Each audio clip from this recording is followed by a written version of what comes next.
Nah, terdengar klise, terdengar tidak sangat teknikal, tapi ini adalah salah satu topik yang saya pribadi berharap mengenal. Suaranya kecil. Nah, oke.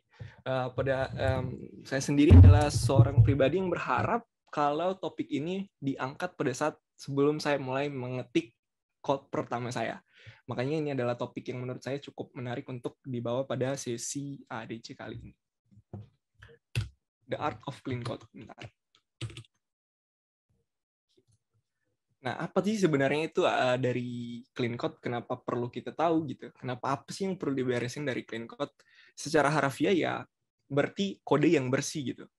Nah, ibaratnya kalau seorang painter atau seorang artis membuat karyanya itu dengan sebagus dan secantik mungkin. Nah, bagi seorang developer, karya kita itu adalah codingan kita. Jadi ibaratnya pribadi yang kita miliki sekarang bisa tuh tanda kutip dilihat dari codingan yang kita ketik atau yang kita buat. Nah, kenapa kita perlu melakukan clean code? Ada 3 alasan kenapa clean code itu adalah hal yang fundamental dan harus dimiliki oleh setiap orang yang menulis code. Pertama adalah untuk maintainability. Jadi kan code tidak mungkin 100% berada pada posisi awal dibuatnya gitu. Jadi ada kondisi di mana mungkin akan diimprove, ada fitur baru kah, atau mungkin ada bugs yang mungkin akan dihandle orang dengan orang yang berbeda. Sehingga clean code itu sangat perlu. Bayangkan kalau orang-orang yang misalnya nih si A udah buat kode sekian rupa, dan ternyata si A ini udah meninggalkan perusahaan ini, anggaplah 2 tahun yang lalu. Kemudian datang si B yang disuruh membersihkan atau disuruh memaintain atau menambahkan fitur atau bahkan bug fix dari codingan si A. Begitu si B membuka satu buah page dan isinya code dan reaksi pertama dia, ini apa ya? Kok begini bentuknya? Jadi merupakan hal-hal yang penting adalah untuk menulis code kita dengan rapi dan baik gitu. Ya, seperti yang kedua adalah readability dari codingan kita tuh bisa dibaca nggak sih sama orang lain gitu. Nah clean code ini anti dari atau lawan dari smell code. Nah, ini juga topik yang bagus sebenarnya untuk diangkat. Mungkin teman-teman juga udah pernah dengar topiknya di perkuliahan atau teman-teman udah sempat searching bahwa selain clean code kita juga perlu menghindari yang namanya code smell atau smell code. Oke, next. Nah, bagaimana sih cara menulis codingan dengan bersih gitu?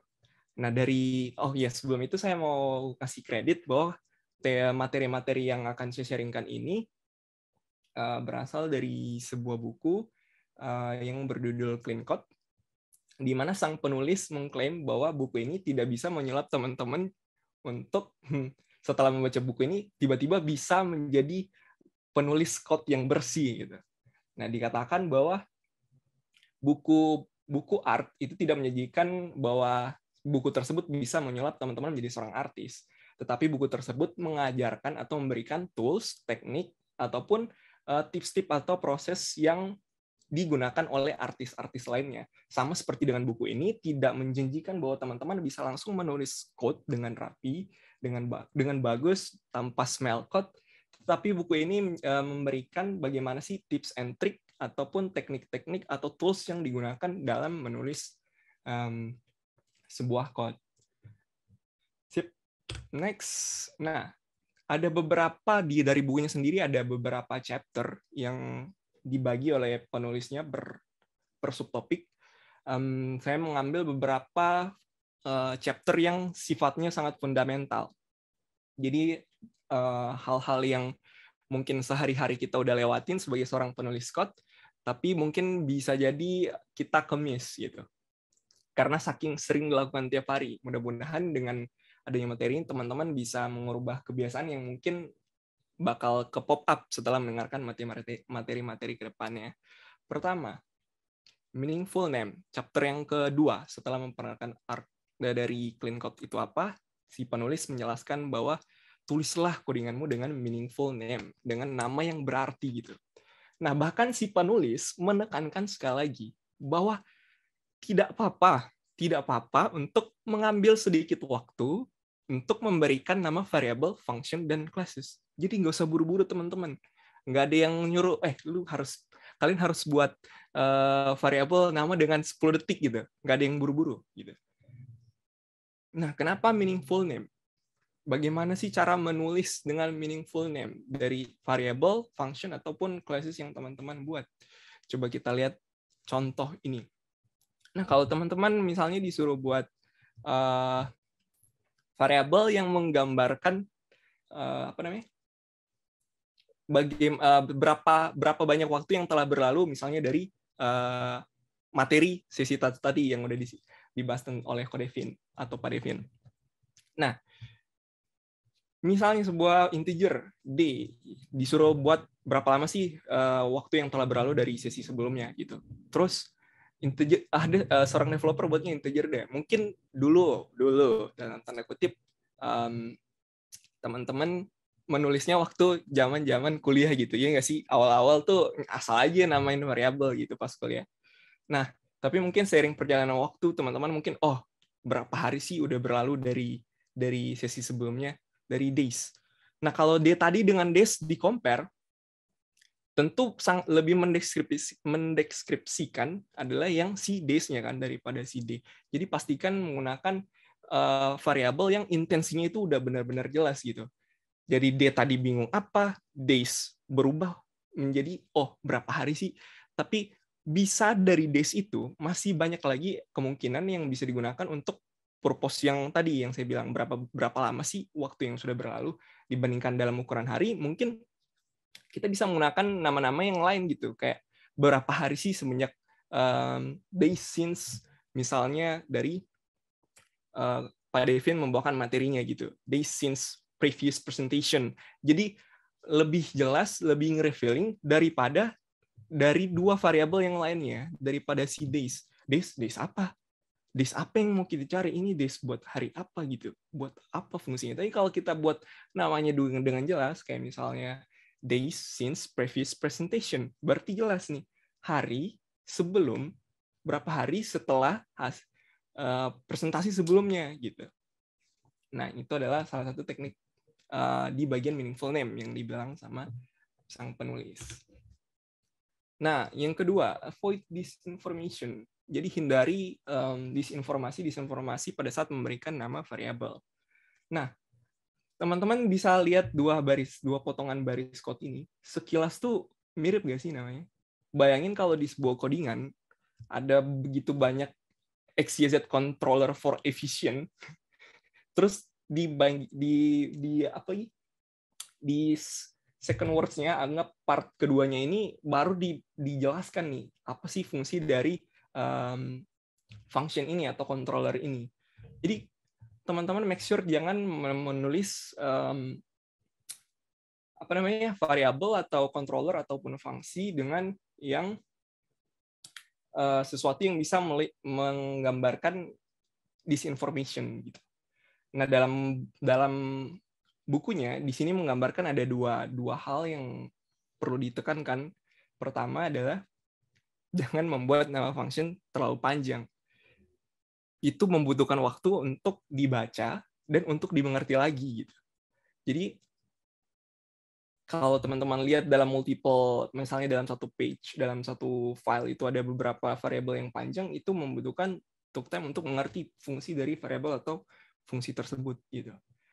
Nah, yang kedua adalah hindari penggunaan singkatan. Karena ya ini kalau kita menggunakan singkatan dalam codingan kita, bisa saja singkatan ini multi makna gitu. Misalnya seperti HP, bisa saja HP yang dimaksud ini adalah handphone yang mungkin kita gunakan sehari-hari. Ataupun bisa juga kalau orang misalnya kerja di perusahaan HP yang kayak perusahaan laptop tuh menggambarkan variabelnya sebagai HP. Jadi bisa singkatan tuh bisa misleading informasi dari fungsi dari variabel tersebut. Nah, jadi pastikan aja teman-teman tidak menggunakan singkatan dalam menulis variabel ataupun terlalu panjang, ataupun efisiensi dalam penulisan ini bisa disederhanain, jangan terlalu kepanjangan gitu. Jadi make sure aja teman-teman memberikan nama yang sesuai dengan apa yang dilakukan oleh variabel tersebut. Nah, kalau yang ini mungkin kita udah jarang sih lihat ya teman-teman ya. Kalau kayak penggunaan pronounceable names atau bisa penggunaan yang variabelnya bisa dicari dengan mudah gitu. Kalau yang contoh atas kayaknya udah jarang sih. Saya pun selama ini udah nggak pernah lihat orang menulis variabel dengan sesuatu yang ada dalam otaknya sendiri yang bahkan tidak bisa dimengerti oleh orang lain gitu. Jadi make sure aja teman-teman menulis variabel dengan nama yang jelas.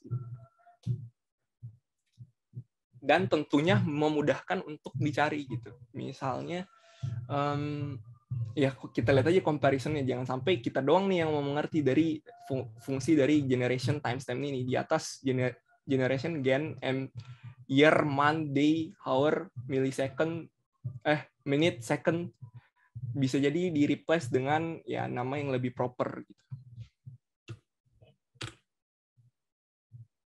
Nah, ini juga ada sedikit tips and trick untuk menulis nama dari sebuah kelas maupun dari nama dari sebuah function. Bahwa sebuah kelas itu harus dituliskan dalam kata benda seperti customer atau wiki page atau account dan address parser. Jadi pastikan aja teman-teman menulis kelas itu dengan menggunakan kata benda. Jangan menggunakan kata-kata yang selain kata benda, apalagi kata kerja, which is itu adalah harusnya bagian dari si function. Nah, kebalikannya dari di class name, si function itu harusnya ditulis atau dibuat atau di-code dengan kata-kata kerja. Nah, jadi apa sih function yang algoritma yang ingin dikerjakan oleh function ini gitu. Next. Nah, kalau tadi kita dari sebelumnya membahas tentang bagaimana cara membuat clean code di chapter 2 melalui meaningful name, jadi friendly reminder teman-teman kalau memberikan nama nggak usah buru-buru. Kata writernya, mending kalian memikirkan semenit, mungkin mengambil beberapa menit untuk menuliskan nama variabel, dibandingkan nanti suatu saat hari nanti kalian membutuhkan waktu sekian lama untuk mengerti dari maksud variabel tersebut. Nah, itu yang mau ditekankan oleh si writer-nya tentang meaningful name. Nah, chapter berikutnya adalah membahas tentang cara menulis sebuah function. Sebuah function itu harus, syarat pertamanya adalah small, kecil. Jadi, rule dari pertama, dari penulisan sebuah function, dia harus lebih kecil. Rule keduanya, function itu harus lebih kecil lagi dari ukuran yang kecil tadi. Ditekankan sama penulisnya. Jadi penulisnya bilang bahwa buatlah function sesederhana mungkin gitu. Itu yang pengen disampaikan oleh si writer. Nah, si writer sendiri mengatakan bahwa dia tidak bisa memberikan referensi atau research yang menggambarkan bahwa fungsi yang kecil atau paling sederhana itu adalah lebih bagus daripada fungsi-fungsi yang di-write dengan redundant code, duplicate code, dan ya chunk gede. Jadi lebih bagus yang small. Tapi kata si writer, what I can tell you is that nearly 4 decades, nearly dari 4 decade, dia udah menulis fungsi dari banyak several dusty 3.000 line, 3.000 line yang tanda kutip kotor, ataupun dia juga sudah menulis bahwa dari range 100 sampai 300, dan bahkan yang paling sederhana pun 20 sampai 30 yang dia rasakan bahwa melalui 4 dekadenya itu adalah fungsi yang kecil atau yang sederhana itu adalah yang lebih baik. Nah, sebuah fungsi harus melakukan hanya satu hal. Nah, banyak nih teman-teman kadang, bukan teman-teman ya, bahkan kalau saya buka codingan yang lama dulu, itu fungsinya ditempel semua tuh. Semua fungsi, semua hal yang perlu dilakukan oleh suatu modul ditempel dalam satu fungsi.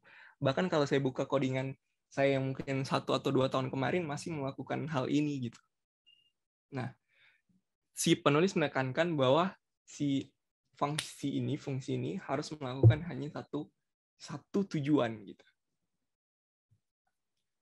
Nah, tujuannya yaitu seperti yang tadi kita bisa lihat kalau teman-teman baca codingan yang 3000 line chunk dari 3000 line bacanya dari atas sampai bawah semuanya tidak ada functionnya. Kira-kira gimana perasaan teman-teman? Pasti pusing dan gimana sih ini fungsi, mending nggak usah buat fungsi deh. Karena satu file isinya itu doang untuk menjalankan satu mode. Nah, kalau teman-teman udah melihat, oh, dari yang satu fungsi tadi, misalnya teman-teman nulisnya, oh ya udah deh, satu fungsi dulu aja aku buatnya. Setelah teman-teman baca lagi, oh, kok kayaknya nih bisa di refactor, bisa di ekstrak dan dibuat fungsi lain. Nah, teman-teman kalau udah ada feeling seperti itu, tolong diekstrak dan di refactor, jangan didiamkan. Karena ya kembali lagi, yang mungkin baca codingan teman-teman itu bukan cuma teman-teman, tapi ada orang-orang lain yang mungkin bisa membaca codingan teman-teman tersebut. Oke.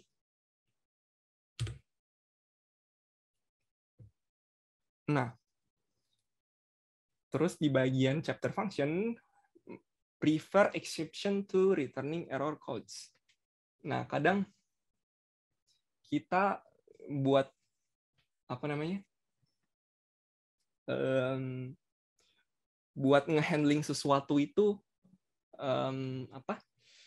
suka memultifungsikan sesuatu dengan apa namanya? Gimana ya bahasa ini ya? Membuat handling yang cukup ribet sehingga sulit untuk dibaca gitu. Nah, kalau kita lihat ini perbandingan codes yang di kiri dengan yang di kanan. Nah, fungsi adalah sebuah fungsi itu harus melakukan satu hal. Tapi error handling dari fungsi itu merupakan hal yang lain juga, jangan disatukan. Nah, teman-teman bisa lihat nih, kalau yang di sebelah kiri itu dia nge-handlingnya satu-satu, literally everything gitu. Nah, manual yang di kanan lebih rapi dan bisa di-handling oleh satu buah cache. Nah, kalau coba teman-teman lihat yang di kiri, ini pasti si writer dari code ini mengekstrak si fungsi delete page menjadi sebuah fungsi yang kemudian baru di-handling atau di-trackation dalam satu buah parentesis tanpa memerlukan parentesis yang seperti yang ada di sebelah ini. Nah, itu yang ingin disampaikan oleh si penulis. Bahwa fungsi emang perlu menghandling code, tapi itu adalah hal yang berbeda gitu dengan menghandling errornya sendiri. Jangan dipaksain untuk menghandling sebuah fungsi dengan fungsi-fungsi yang lainnya gitu. Atau dengan write code yang justru membuat codingan tersebut malah menjadi kotor. Nah, yang terakhir, jangan mengulangi write code. Nah, ini salah satu bentuk spell code yang mungkin teman-teman bisa baca di refactoring guru. Jadi kalau teman-teman udah melihat codingan yang duplikat, nah itu mungkin teman-teman bisa ekstrak menjadi sebuah fungsi. Nah, ini seringkali jujur aja aku sekarang masih review code dan masih menemukan hal-hal yang seperti ini. Nah, kadang aku balikin codingannya, minta ini tolong dibuatin fungsi. Ini merupakan hal yang sebuah fundamental dan layaknya teman-teman perlu mengerti gitu. Nah, yang berikutnya adalah structure programming. Nah, ini juga hal yang baru aku tahu setelah membaca buku ini, bahwa si penulis menekankan bahwa sebaiknya sebuah fungsi itu mempunyai one way entry, jadi satu pintu doang, satu jalan keluar doang. Jadi dia masuk dari line pertama dan keluar dengan hanya satu kata return. There should only be one return statement in a function. No break or continue statement in a loop, and never ever any go-to statement, which is spaghetti code. So, sekarang udah jarang sih harusnya. Nah, itu yang pengen ditekankan. Kenapa seperti itu? Karena bayangin aja kalau teman-teman punya satu function yang return-nya multiple return, berarti banyak if condition yang perlu teman-teman harus under perlu pahami terlebih dahulu untuk mengerti dari tujuan return-nya itu. Oh, return yang di atas tuh pas kapan? Return yang di bawah tuh pas kapan? Jadi perlu beberapa step untuk mengerti apa bedanya sih return yang atas dengan return. Minimal kalau return-nya cuma satu, berarti cuma ada satu jalan keluar gitu yang perlu dipahami. Nah, chapter ketiga yang dibahas oleh si writer adalah bagaimana cara menulis sebuah komen. Nah, komen itu do not make up for a bad code. Jadi jangan teman-teman pikir, oh, aku ngasal-ngasalin aja deh buat seperti tadi, misalnya meaningful name-nya asal-asalan aja gitu. Terus buat function-nya gede-gede, ntar gampang. Saya tinggal kasih komen dan orang bakal mengerti. Tidak seperti itu cara kerjanya. Nah, seperti yang dibilang penulis, one of the more common motivation for writing comment is bad code. We write a model and we know it's confusing. Jadi kita tahu nih, codingan modul kita itu bisa jadi membuat orang bingung dan tidak rapi. Dan kita tahu itu adalah sebuah kekacauan, jadi kita merasa, oh, karena aku udah melakukan dosa dengan membuat fungsi ataupun nama yang tidak jelas tadi, oh, mending aku komen aja biar orang lain bisa mengerti. Oh, no. Kata penulisnya, no. You would better clean it. Jadi mendingan teman-teman membersihkan daripada menulis sebuah komen untuk menjelaskan kekotoran yang teman telah buat. Nah, jadi daripada teman-teman memikirkan tentang kompleks codingan tadi dengan spam berbagai komen, mending teman-teman merapikan codingan tersebut, sehingga codingan tersebutlah yang menjadi komen teman-teman. Jadi tidak perlu menulis komen lagi, karena orang membacanya udah mengerti. Gitu. Nah, dijelaskan bahwa rather than spend your time writing the comments that explain the mess you have made, spend it cleaning the mess. Jangan menulis komen yang untuk menutupi codingan yang buruk.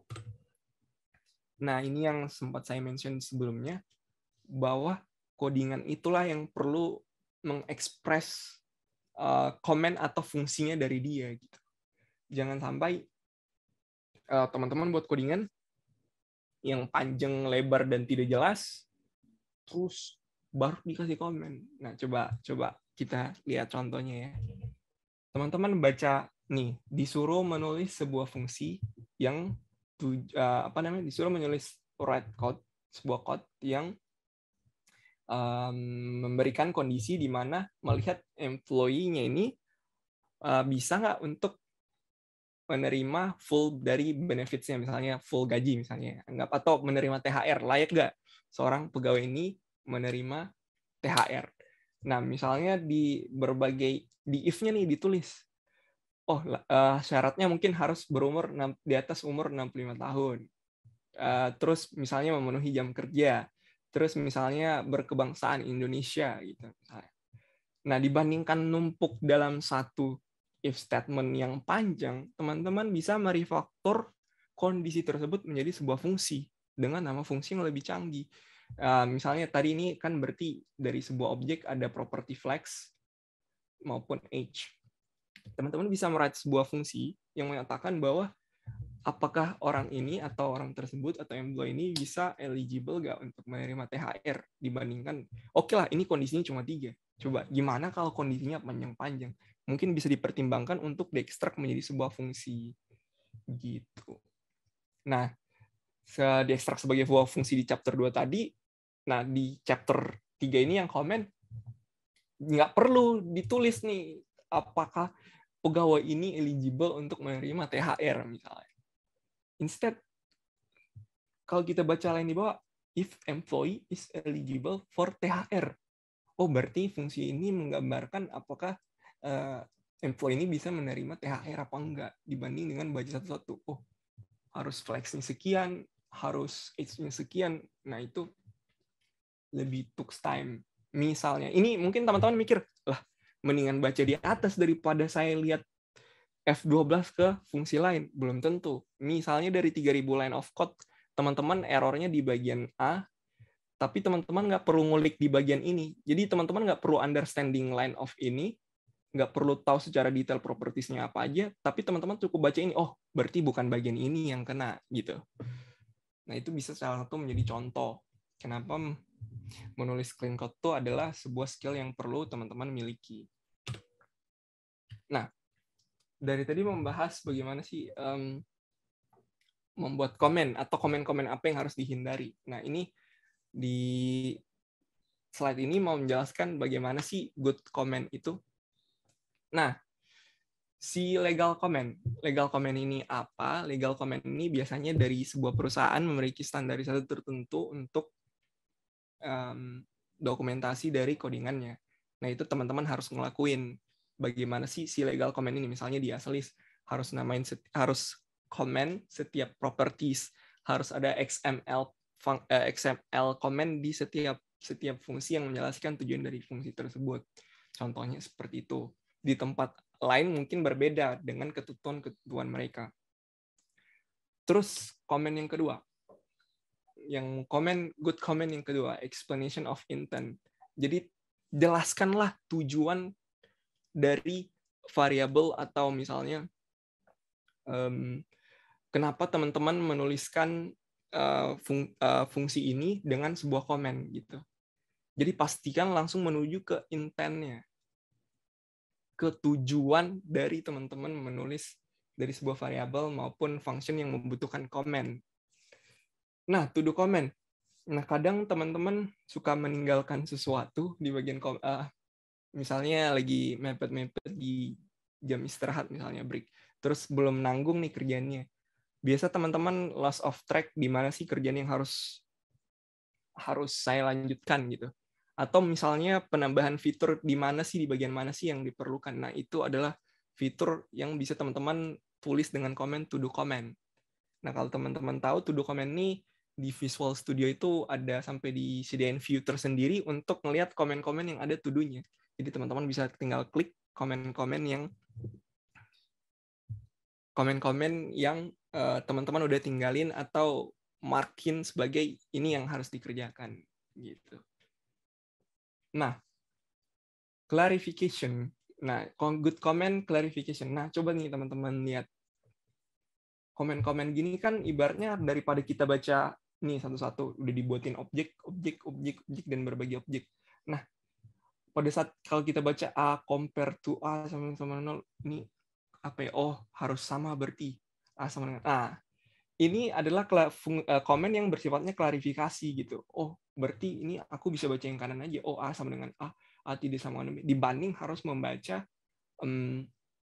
code yang mungkin lebih panjang dan kadang bisa membuat bingung gitu bacanya.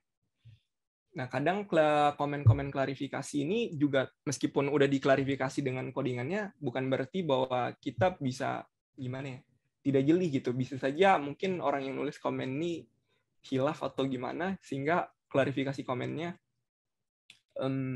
belum tentu benar. Itu yang diwanti-wanti oleh si writer. But it's a good thing to do a clarification comment. Not to spam everywhere, but ya untuk yang teman-teman rasa untuk butuh klarifikasi aja gitu. Nah, bagaimana sih cara kita tahu bahwa code kita itu bersih apa enggak gitu? Nah, sebenarnya si writer pun menggambarkan bahwa tidak ada pengukur standar atau pengukur eksak dari seberapa bersih codingan kita. Oleh sebab itu, biarkanlah masyarakat yang menilai. Enggak, maksudnya biarkanlah teman-teman kita yang menilai gitu. The only valid measurement of code quality adalah jumlah welcome to Facebook per menit pada saat teman-teman kita membaca codingan kita gitu. Nah, ini dikasih ilustrasi oleh si penulis bahwa si good code memiliki sedikit welcome to Facebook dibandingkan yang si bad code. Jadi ini adalah is a good thing to have teman yang bisa membaca, maksudnya menjadi pair programming kita gitu. Jadi kalau teman-teman misalnya ada teman atau senior yang ngatakan, oh kok lu nulisnya gini, kok lu nulisnya gini, ini apaan sih, kok gue nggak ngerti. Mungkin teman-teman udah bisa mulai mengetuk pintu hati, oh bisa sih disederhanain, bisa sih dibagusin, sehingga jumlah welcome to Facebook-nya atau jumlah teguran dari teman-temannya yang membaca codingan itu berkurang gitu. diminimalisir. Nah, itu adalah salah satu cara untuk mengetahui bahwa codingan kita itu udah bersih apa belum gitu. Nah, sekian dari saya. Selamat mengasah sense of code, be a better coder, jangan malas untuk merefaktor. Terus kredit yang seperti saya udah bilang, materi ini saya susun berdasarkan dari Clean Code yang ditulis oleh Robert C. Martin. Bisa teman-teman lihat di internet, udah banyak banget orang yang membahas. Dan banyak banget yang kalau teman-teman tulis Clean Code, semuanya mengarah ke buku si Robert C. Martin ini. Nggak semua sih, almost everywhere aja. Gitu. Be a better coder, jangan malas-malas untuk refactoring. Dah, itu aja pesan dari saya. Sip. Terima kasih. Oke, terima kasih Kak atas topiknya, ilmu baru bagi kita semua developer di sini yang mendengarkan. Langsung aja ya kita masuk ke sesi tanya jawab nih. Kira-kira dari peserta ada yang mau nanya bisa lewat chat atau langsung open mic aja boleh. Wih, Aditya nanya lagi nih. Mau nanya kalau di refactor jadi banyak fungsi, emang itu nggak nambah jumlah kemungkinannya smelly code ya? Katanya gitu. Nah, itu pertanyaan yang bagus. Ada kontradiktif sebenarnya. Benar. Memang di codingan itu dunianya lebih kontradiktif. Jadi teman-teman ya bukan mentah-mentah melihat, oh ini bisa diekstrak jadi function dan di go buat function dan menjadi better, bakal lebih simple gitu codingan. Nggak semua. Tidak semua. Jadi ya itulah yang dibilang sama si penulis, bahwa ada sense of code-nya gitu. Perlu nggak sih sampai diekstrak menjadi sebuah fungsi? Ataupun kalau dibiarkan di sini pun tidak masalah gitu. Jadi nggak semuanya perlu direfaktor. Nah, itu sebenarnya yang perlu, nggak ada teori pakemnya, tapi itu yang dinamakan sense of code kata penulisnya gitu. Betul. Itu kalau emang semakin banyak fungsi juga belum tentu bisa membuat bagus, tapi bisa jadi smelly kan. Cuman ada saat-saat di mana kita merasa kayaknya ini bisa diekstrak dan bisa di-reuse gitu. Dan bisa banyak orang lain yang bisa gunakan gitu. Nah, itu mungkin ada poin-poin kapan yang bagus untuk direfaktor dan dijadikan sebuah fungsi. Gitu. Oke, terima kasih Kak atas jawabannya. Tuh, katanya Adit juga terima kasih Kak. Sip. Ada lagi nggak nih dari para peserta yang ada di sini? Sambil nunggu nih Kak, pengalaman Kakak selama ini ngelihat smelly code paling worst case skenario-nya gimana tuh Kak? Boleh tahu nggak pengalamannya? Sejujurnya ya, yang pernah aku review, yang paling aku tanda kutip benci dan gak suka adalah duplicate code. Kalau teman-teman mungkin kita bisa buka ini ya, coba sembari aku share, mungkin bisa ya refactoring guru nih, ada juga nih.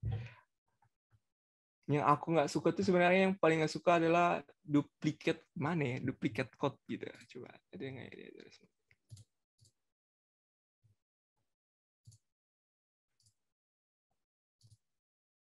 Atau jadi refactoring ya.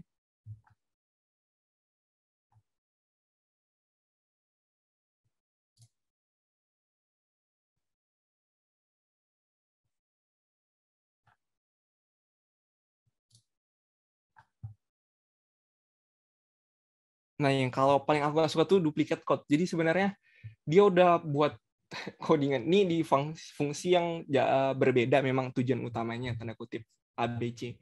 Tapi dalam fungsi ABC itu sebenarnya ada potongan baris code yang sama gitu, which is bisa diekstrak jadi method gitu. Nah, itu kadang ya aku pun dulu gitu awalnya ya, makanya si penulis dan menurutku sendiri juga emang sense of code ini nggak bisa langsung didapat berdasarkan pengalaman dan bisa di-compare dengan codingan yang mungkin dengan senior-senior kita sebelumnya atau dengan teman-teman yang mungkin menulis code dengan lebih rapi gitu. Jadi yang paling annoying menurutku adalah yaitu duplicate code yang bisa diekstrak jadi function dan reusable.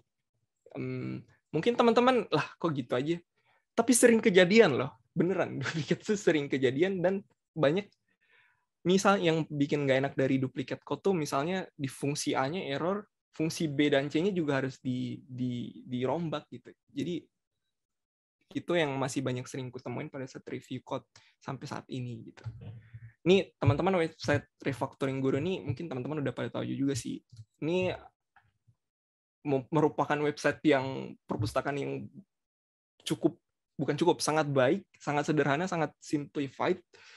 Penjelasannya juga oke tentang clean code, smell code, dirty code, bahkan sampai proses kapan sih kita harus merefactoring. Nah, teman-teman mungkin bisa baca-baca gitu kalau belum tahu. Gitu. Oke. Ada lagi nggak nih dari para peserta? Nggak ada yang mau nanya lagi nih? Oh, ada nanya lagi. Kak, ada contoh error logging yang bagus nggak? Katanya. Contoh error logging yang bagus. Contoh error logging yang bagus. Nah, seperti yang tadi, misalnya gimana ya? Aku nggak bisa showin code-nya sih. Contoh.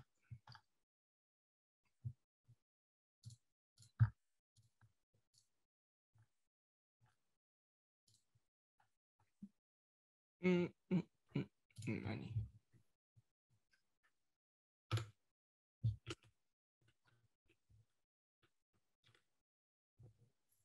Nah, nggak segala sesuatunya tuh perlu di-lock loh, kawan-kawan. Kayak misalnya kan terjadi, nah ini juga ada teori nih, ada teori juga yang menyatakan bahwa hindarilah penggunaan try catch. Bahwa try catch itu adalah sesuatu yang perlu dihindari. Nah, kembali lagi, dari teman-teman sendiri yang punya sense of code, sebenarnya kapan sih harus menggunakan try catch gitu. Nah, ya tidak setiap kejadian dari error tuh harus di logging secara menyeluruh. Misalnya kalau 400 lognya seperti ini, kalau error 500 lognya seperti ini. Nah, itu kan bisa di-handling sama satu line of code nih, sama si try catch-nya. Jadi fungsi tertentu yang teman-teman rasa. Jadi misalnya gini, gimana ya? Put simply, teman-teman punya 1000 line of code. Oke. Dari 1000 line of code, jangan dipasang try-nya paling atas di line ke-1, catch-nya di bawah setelah 1000 line of code. Tidak seperti itu cara pengerjaan handling-nya. Jadi teman-teman masang si try catch atau handling code-nya di benar-benar spesifik code teman-teman rasa, oh ini bakal kejadian error. Nah, di situ baru dipasang si try catch. Jadi itu adalah salah satu tips and trick, jangan masang dia di bagian paling luar atau teman-teman rasa pasang aja paling atas, ntar di catch paling terakhir. Enggak gitu. Jadi teman-teman rasa aja, oh ini nih yang kemungkinan terjadi, misalnya pada saat komunikasi dengan API yang lain. Oh API ini mungkin nih karena bukan tim kita yang buat, jadi merasa kurang yakin gitu. Nah, dipasangin di handling pada saat nge-call post atau nge-get-nya gitu. Kurang lebih seperti itu sih.